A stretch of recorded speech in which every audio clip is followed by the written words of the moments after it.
Jofra ఆర్చర్ని Rajasthan Royals టీంలో నుంచి తీసేస్తుందా అంటే కోల్కతాతో సెకండ్ మ్యాచ్కి? అండ్ అదే టైంలో అన్రిచ్ నాట్జే ఏమయ్యాడు, ఎందుకు ఫస్ట్ మ్యాచ్ ఆడలేదు కోల్కతా తరపున?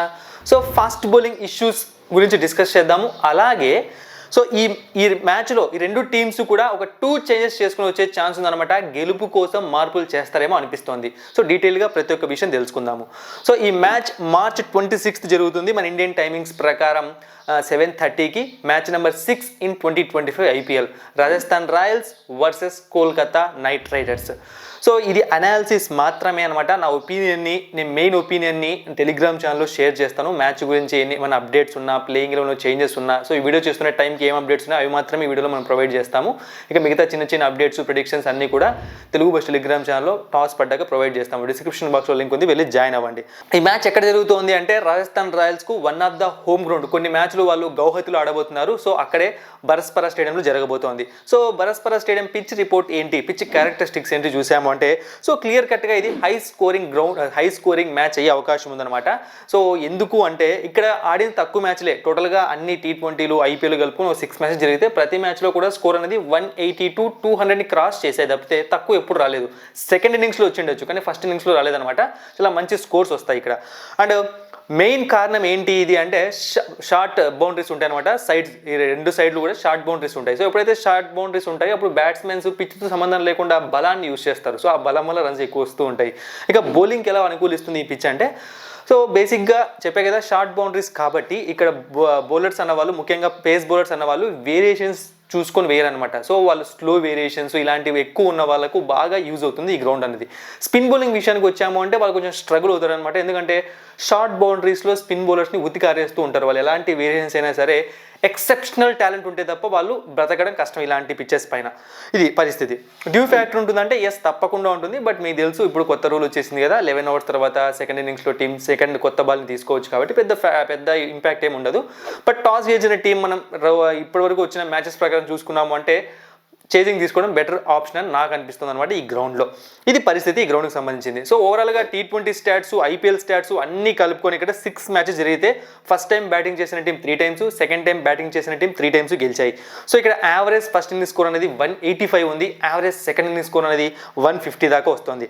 ఇక మనం ఈ రెండు టీమ్స్ మధ్య హెడ్ టు హెడ్ ఫైట్ చూసాము అంటే టోటల్గా 28 మ్యాచెస్ జరిగితే అందులో రాజస్థాన్ రాయల్స్ 14 మ్యాచెస్, అలాగే Kolkata Knight riders 14 matches. So tough fight అద్భుతంగా నడుస్తుంది. బ్యాటింగ్ ఫస్ట్ చేసినప్పుడు రాజస్థాన్ రాయల్స్ 9 మ్యాచెస్లో గెలిస్తే కోల్కతా 4 మ్యాచెస్లో మాత్రమే గెలిచింది. బ్యాటింగ్ సెకండ్ చేసినప్పుడు రాజస్థాన్ రాయల్స్ 5 మ్యాచెస్లో మాత్రమే గెలిస్తే కోల్కతా 10 మ్యాచెస్లో గెలిచిందనమాట. ఇది పరిస్థితి హెడ్ టు హెడ్. ఇప్పుడు మనం ఇంపార్టెంట్ టాపిక్ అయిన ప్లేయింగ్ 11 గురించి మాట్లాడదాము. సో ఫస్ట్ మనం రాజస్థాన్ రాయల్స్, ఖచ్చితంగా రాజస్థాన్ రాయల్స్ బౌలర్స్ అందరూ ఒక ఫోబియాలోకి వెళ్ళిపోయింటారు అనమాట SRH వాళ్ళ బ్యాటింగ్ తర్వాత. సో ఎందుకంటే టీమ్ మేనేజ్మెంట్ కానీ వాళ్ళకు కానీ అసలు మనం ఎలాంటి స్టేజ్లో ఉన్నా వాళ్ళకి అర్థం కావట్లేదు ఇప్పుడు. ఎందుకంటే ప్రతి ఒక్కరిని ఉతికి ఆరేశారు, మరీ ముఖ్యంగా జోఫ్రా ఆర్చర్. సో మరి జోఫ్రా ఆర్చర్ లేకుండా రాజస్థాన్ రాయల్స్ వస్తుందా? సో ఒకసారి చూసుకున్నామంటే జోఫ్రా ఆర్చర్కి ఎవరన్నా ఉన్నారా బ్యాకప్గా అంటే ఉన్నారు. ఎవరంటే క్వెనా ఎంబకా. సో ఈ బౌలర్ని నమ్ముతారా? బేసిక్గా ఈ జోఫ్రా ఆర్చర్ అనే ఇప్పుడు కాదు కానీ ఒకప్పుడు జోఫ్రా ఆర్చర్ ఒక ఆయుధం. సో ట్రెంట్ బోల్ట్ లాగే ఓపెనింగ్లో వికెట్ తీసుకునేవాడు. బట్ ఇప్పుడు చాలా అంత ఎఫెక్టివ్గా బౌలింగ్ చేయలేకపోతున్నాడు. అయితే ఆ ఆయుధాన్ని పరిచయం చేసింది రాజస్థాన్ రాయల్స్ ఇంతకుముందు ఆడేవాడు, అద్భుతంగా పర్ఫామ్ చేశాడు జోఫ్రా ఆర్చర్. సో ఇప్పుడు మరి ఇంకొక మ్యాచ్ నమ్ముతారా? ఎందుకంటే చాలా రన్స్ ఇచ్చేసాడు. ఐపీఎల్ హిస్టరీలోనే ఎక్స్పెన్సివ్ ఓవర్ అనమాట, 76 runs ఏమో ఇచ్చాడు. ఇది పరిస్థితి. ఇది తప్ప ఇంకొక చేంజెస్ చేయడానికి పెద్దగా ఏం కనిపించట్లేదు. ఎందుకంటే మహేష్ దీక్షానా స్పిన్నర్ అనమాట. సో ఇంకొక స్పిన్నర్ అంటే వనిందు హసరంగా. సో యాజ్ యూజువల్గా మన పిచ్ రిపోర్ట్ ప్రకారం ఇక్కడ స్పిన్కి పెద్దగా అనుకూలించేది కాబట్టి సో ఇక మళ్ళీ కొత్త స్పిన్నర్ని తీసుకొని రావాల్సిన అవసరం లేదు. మహేష్ దీక్షానా అయితే quality spinner compare to Wanindu Hasaranga. అయితే నువ్వు రెగ్యులర్ స్పిన్నర్ అయిపోతాడు కాబట్టి ఇది. ఇక వీళ్ళ ప్లేయింగ్ 11 ఒకసారి మనం చూసాము అంటే యశస్వి జైస్వాల్, నితీష్ రాణా, రియాన్ పరాగ్, ధ్రువ్ జురేలు, షిమ్రాన్ హెట్మేరు, శుభం దుబే, జోఫ్రా ఆర్చర్ లేదా క్వెనా ఎంబకా, మహేష్ దీక్షానా, తుషార్ దేశపాండే, సందీప్ శర్మ, ఫజల్ హక్ ఫరూకి, ఇంపాక్ట్ ప్లేయర్గా సంజు శాంసన్. సో ఖచ్చితంగా ఈ వీడియో చేస్తున్న టైం వరకు అంటే ఇంతకుముందు చెప్పేశారు ఫస్ట్ 3 మ్యాచెస్కి రియాన్ పరాగే కెప్టెన్సీ చేస్తాడని. సో సంజు శాంసన్ ఒక బ్యాట్స్మెన్గా మాత్రమే ఇంపాక్ట్ ప్లేయర్గా ఆడతాడు. అయితే ఇక్కడ మనం చూడాల్సింది ఏంటంటే వీళ్ళ టీంలో తుషార్ దేశపాండే ఒక గేమ్ చేంజర్గా అయిపోతున్నాడు అనమాట. ఇంతకుముందు CSKలో కూడా ఇలానే వికెట్స్ తీసుకునేవాడు. రన్స్ కొంచెం ఎక్కువ ఇస్తాడు కానీ వికెట్స్ ఖచ్చితంగా తీసుకుంటాడు. ఇక నెక్స్ట్ చూసామంటే ఈ గ్రౌండ్ సందీప్ శర్మకు బాగా సెట్ అవుతుంది. స్టార్టింగ్లో చెప్పాను స్లో వేరియేషన్స్ ఉన్న వాళ్ళకు, సో ఇతనికి బాగా సెట్ అయ్యే గ్రౌండ్ అనమాట. చూద్దాం సందీప్ శర్మ ఎలా బౌలింగ్ చేస్తాడు, ఇది పరిస్థితి.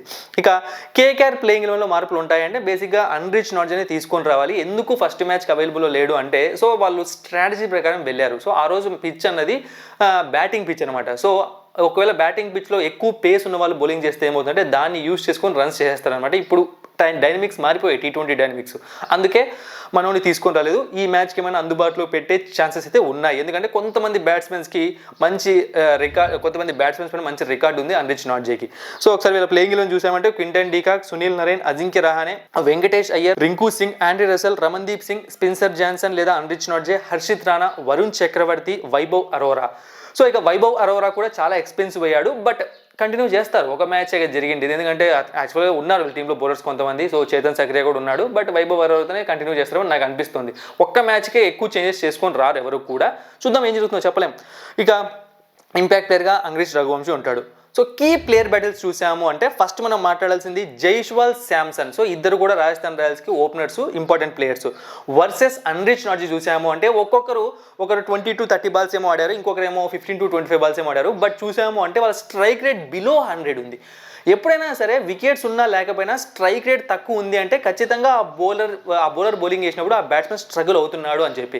సో ఇద్దరిని స్ట్రగుల్ చేసే టాలెంట్ అనేది అన్రిచ్ నాట్జే దగ్గర ఉందన్నమాట. బిలో 100 స్ట్రైక్ రేట్ ఉంది. ఇక Sanju Samson versus Sunil Narine. So 66 runs 3 outs, strike rate 80.5, average 22. So obviously Sunil నరేన్కి అగేనెస్ట్గా ప్రతి బౌలర్కి తక్కువ స్ట్రైక్ రేటే ఉంటుంది, జాగ్రత్తగా ఆడతారు కాబట్టి ఇది. ఇక షిమ్రాన్ హెట్మేర్ వర్సెస్ వరుణ్ చక్రవర్తి. సో షిమ్రాన్ హెట్మేర్ చాలా ఇంపార్టెంట్ ప్లేయర్ అనమాట వీళ్ళకు, మళ్ళీ చెప్తాను ఎందుకో. సో వరుణ్ చక్రవర్తి చూసామంటే 6 runs 2 times అవుట్ అయ్యాడు, స్ట్రైక్ రేట్ 85.7 ఉంది, యావరేజ్ 3 మాత్రమే ఉంది ఇది. ఇక నెక్స్ట్ మనం ఇంకంతే, ఇంకా మిగతా బ్యాట్స్మెన్స్ బౌలర్స్కి పెద్ద స్ట్రైక్ రేట్లు తక్కువ ఉండడాలు, ఎక్కువ వికెట్ తీసుకోవడానికి కనిపించలేదు అనమాట.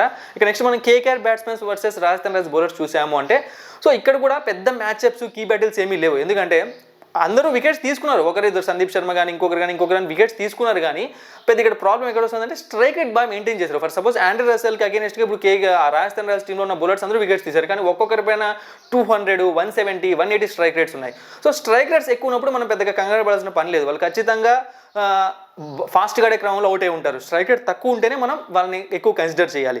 సో అజింక్య రహానే వర్సెస్ సందీప్ శర్మ చూసామంటే 75 runs 2 times అవుట్ అయ్యాడు, 94.9 స్ట్రైక్ రేట్ ఉంది, యావరేజ్ 37.5 ఉంది. ఇక Quinton de Kock versus Sandeep Sharma చూసామంటే 43 runs 2 times అవుట్ అయ్యాడు, స్ట్రైక్ రేట్ 122.9 ఉంది, యావరేజ్ 21.5 ఉంది. ఇక అంతకుమించి మిగతా పెద్ద కీ బ్యాటిల్స్ ఏమో ఆల్రెడీ నేను చెప్పేసాను అనమాట. మరి గేమ్ చేంజర్స్ ఎవరు? సో రాజస్థాన్ రాయల్స్లో గేమ్ చేంజర్స్ తప్పకుండా యశస్వి జైస్వాల్ అనమాట, అలాగే సంజు శాంసన్, ఇక నెక్స్ట్ షిమ్రాన్ హెట్మేర్.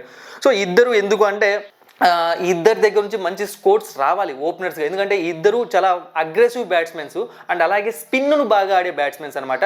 సో ఒకవేళ మంచి పిచ్ దొరికింది అనుకో, ఫర్ సపోజ్ ఈరోజు బరస్పర స్టేడియం మంచి పిచ్చు, సో అలాంటి పిచ్ పైన వీళ్ళు ఎక్కువసేపు క్రీజ్లో నిలబడితే కనీసం ఒక 10-12 overs ఆడారు అనుకోండి, 220-230 స్కోర్ ఈజీగా వచ్చేస్తుంది. ఇక నెక్స్ట్ షిమ్రాన్ హెట్మేర్, ఎందుకు చెప్పాను కదా వరుణ్ చక్రవర్తి గురించి మాట్లాడేటప్పుడు, సో ఫినిషింగ్ అనమాట. ఇప్పుడు ప్రెసెంట్ T20 క్రికెట్ చూసాము అంటే 230, 240, 250 ఈజీగా వచ్చే విధంగా కనిపిస్తున్నాయి. బ్యాట్స్మెన్స్ అందరూ అలానే ఆడుతున్నారు అనమాట.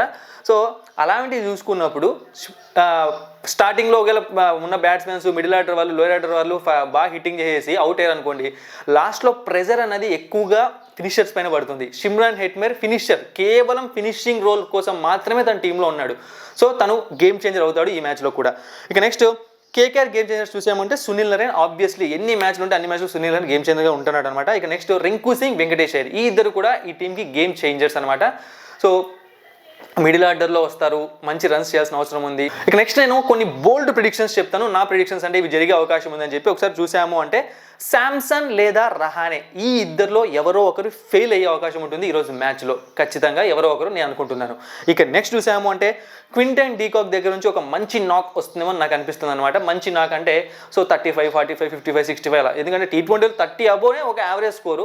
సో 40 పైన 50 పైన కొట్టారంటే ఒక మంచి నాకే అది. బట్ మంచి నాక్ అంటే బాల్స్ కూడా తక్కువ ఉండాలన్నమాట, అది గుర్తుపెట్టుకోండి. ఇక నెక్స్ట్ రియాన్ పరాగ్ దగ్గర నుంచి కూడా ఒక మంచి నాక్ వస్తుందేమో అనిపిస్తుంది. ఇక ఫైనల్ ప్రిడిక్షన్ మ్యాచ్లో ఎవరు గెలుస్తారు, ఇది ఇక్కడ నేను చెప్తున్నది జస్ట్ నా ఒపీనియన్ షేర్ చేస్తున్న అనాలిసిస్ ప్రకారం. బట్ మెయిన్గా ఇంకొకసారి నా ఒపీనియన్ని టాస్ పడ్డాక, సో ప్లేయింగ్ ఎలెవెన్ చూశాక, పిచ్ ఏది యూస్ చేస్తున్నారో చూశాక నేను టెలిగ్రామ్ ఛానల్లో అప్డేట్ చేస్తాను అనమాట. డిస్క్రిప్షన్ బాక్స్లో లింక్ ఉంది, వెళ్ళి జాయిన్ అవ్వండి. సో ఈ ప్రెజెంట్ అయితే కొంచెం ఎడ్జ్ అన్నది కేకేఆర్కి ఉందన్నమాట. సో అది ఎందుకు ఏంటి అన్నది చెప్పాలంటే మాత్రం ఖచ్చితంగా స్పిన్ డిపార్ట్మెంట్ కొంచెం స్ట్రాంగ్ ఉంది అండ్ స్పిన్నర్స్కి ఎస్ అక్కడ అనుకూలించదు. బట్ స్పిన్ డిపార్ట్మెంట్ స్ట్రాంగ్గా ఉంది కాబట్టి అనుకూలించిన టైంలో వాళ్ళు యావరేజ్గా పర్ఫామ్ చేసే ఛాన్స్ ఉంది. బట్ ఈ సైడ్ స్పిన్నర్స్ చాలా వీక్గా ఉన్నారనమాట, అది వాళ్ళకి ఇంకా మైనస్ అయ్యే ఛాన్స్ ఉంది. ఇంకా బ్యాటింగ్ వైజ్ రెండు టీమ్స్ స్ట్రాంగ్గానే ఉన్నాయి కాబట్టి నేను I'm going with KKR. But అది కూడా ఎంత అంటే ఒక 65-35 మాత్రమే, 65% కేకేఆర్, 35% రాజస్థాన్ రాయల్స్. ఇవన్నీ కూడా కాంబినేషన్స్ మారుతాయి అనమాట పిచ్ రిపోర్ట్ చూసినప్పుడు. అలాగే టాస్ ఇంపార్టెంట్ రోల్ ప్లే చేస్తుంది. So main prediction Telegram channel provide చేస్తాను. Thank you for watching and supporting మీ. మరిన్ని ఇంట్రెస్టింగ్ వీడియోస్ కోసం సబ్స్క్రైబ్ చేయడం మర్చిపోకండి.